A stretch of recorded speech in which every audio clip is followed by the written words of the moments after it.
My name is Rene Rivard. I've been a park warden on the Chilkoot Trail, started in 1990 as a patrol, patrolling the trail for public safety and all that.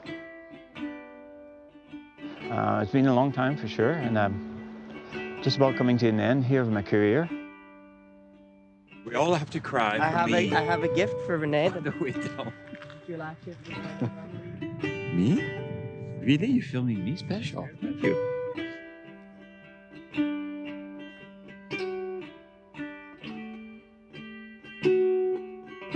Transportation on Chilkoot during the gold rush was very important. Early 2000, I was about to approach the Parks Canada archaeologists with a proposal to research on the old saddle. Again, not to elaborate only on the history of the stampeders and horses, but also to make the transportation mode of the pack saddle. There was quite the operation, actually. We know that from some stampeders' diaries, that fortunately some grandson and granddaughters from hikers brought this over, and it was new information for Parks Canada.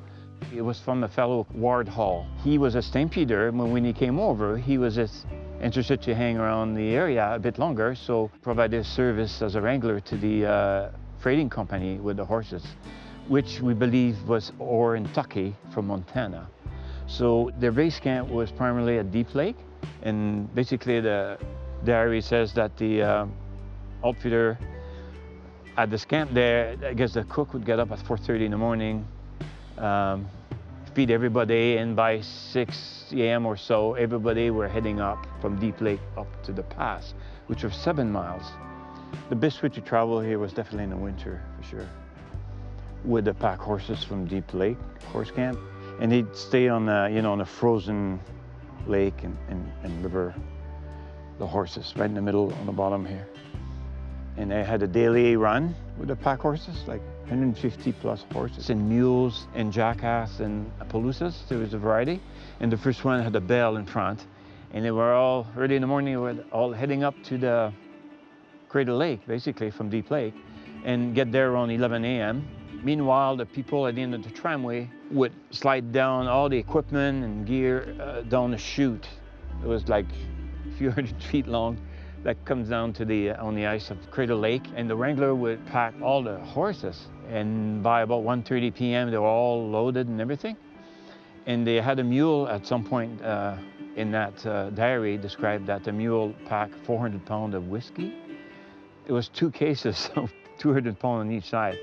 And there was a wrangler leading that horse all the way back down.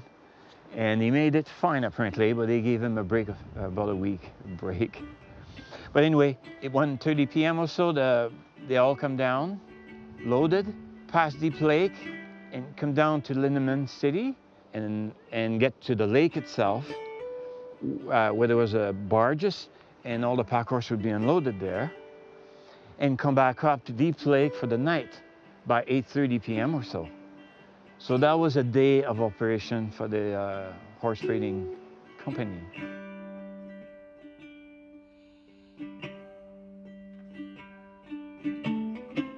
What you see here is a replica of a gold rush pack saddle.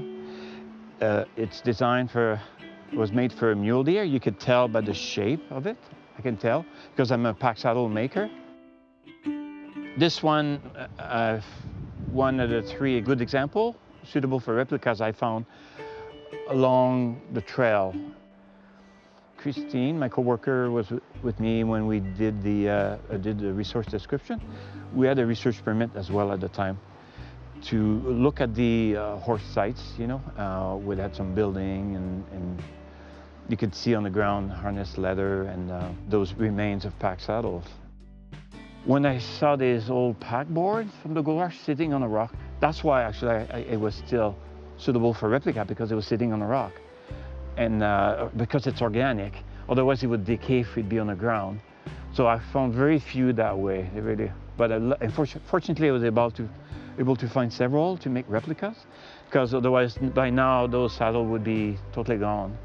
So that was a good reason for Parks Canada for me to proceed with researching on these old saddles.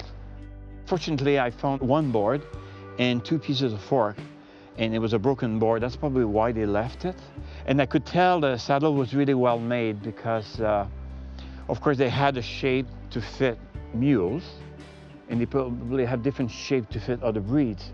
But not only that, there's little pocket marks here, right, that they trim. And when it's new, they would probably sit it on the mule and pass their fingers all around. Wherever there's a little pressure point, they would flip it around, and with a pocket knife, they would trim it.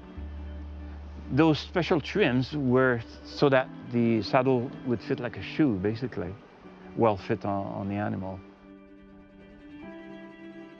The beauty of the archaeology is the wear and tear of the artifact. In this case, the pack saddle are very interesting. How there's some movement between the pack board and the forks, which are very solid, but the board has some looseness to it to compensate for the muscle movement of the horseback and so on. So that's how pack saddles were made in the old days, and that's how I make them as well.